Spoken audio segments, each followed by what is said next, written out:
Let's talk about a serious issue that can happen here on campus and anywhere in the world: sexual assault. Sexual assault can be committed by a stranger or someone that you know. It can happen if you are sexually or romantically involved with another person, or if you have been in a relationship with them for a long time. If someone that you were dating or have been involved with for a long time sexually assaults you, that is a form of dating or domestic violence.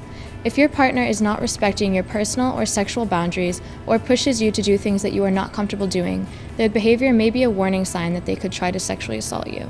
Sexual assault is any unwanted sexual act or touching by someone you know or a stranger. Sexual assault can happen to anyone. Students of any age, race, gender, religion, sexual orientation, ability status, or nationality can experience sexual assault. Sexual assault is more common both in the US and the world than we would like. Unfortunately, many survivors feel shame about experiencing sexual assault, even though it is the person who harmed them who is at fault. Most of us know at least one survivor of sexual assault, whether we are aware of it or not. Because these issues affect so many people in our community, we think they are very important topics to be talking about. Now that you know what sexual assault is, let's take a look at how that can happen and what it can look like.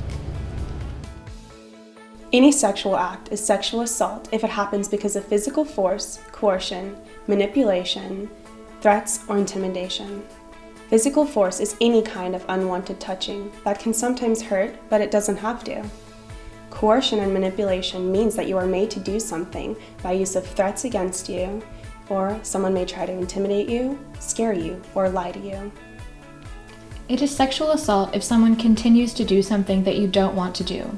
You can let your partner know that you're not comfortable with something by telling them no if you feel comfortable doing so. If you sexually assault someone, this is in violation of the University of Oregon's Student Code of Conduct and Oregon state law.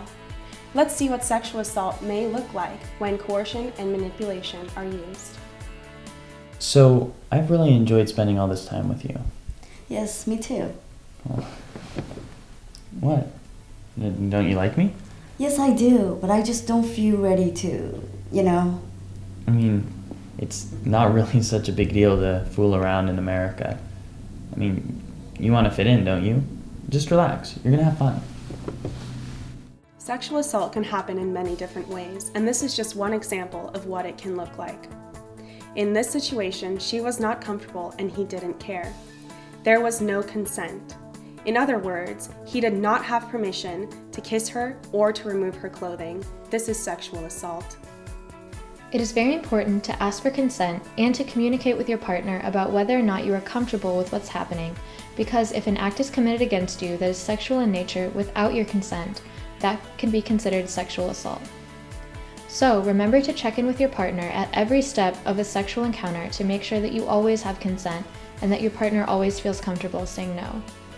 It is also important to note that consent cannot legally be given while mentally incapacitated, so it is even more important to communicate with your partner while intoxicated to make sure you aren't crossing their boundaries. As international students, you come from a lot of different countries and cultures with different types of relationships and expectations. Here in the United States, saying no when you feel uncomfortable is accepted and often expected. If you do not want to do something, you should communicate that directly to the other person. They should ask first, but sometimes they won't. That is why it is very important to know what you do and do not want to do. And you should not feel bad for saying no. At the University of Oregon, we care about our students' health and well-being. We want to create a campus community that is a safe, rewarding place to learn and experience new things. Take care of yourself, take care of the people around you, and know that you are not alone here. There are caring people who are trained professionals that work at the university who are able to provide support to you if needed. For more information, visit safe.uoregon.edu or call the 24-hour hotline at 541-346-7233 or 541-346-SAFE.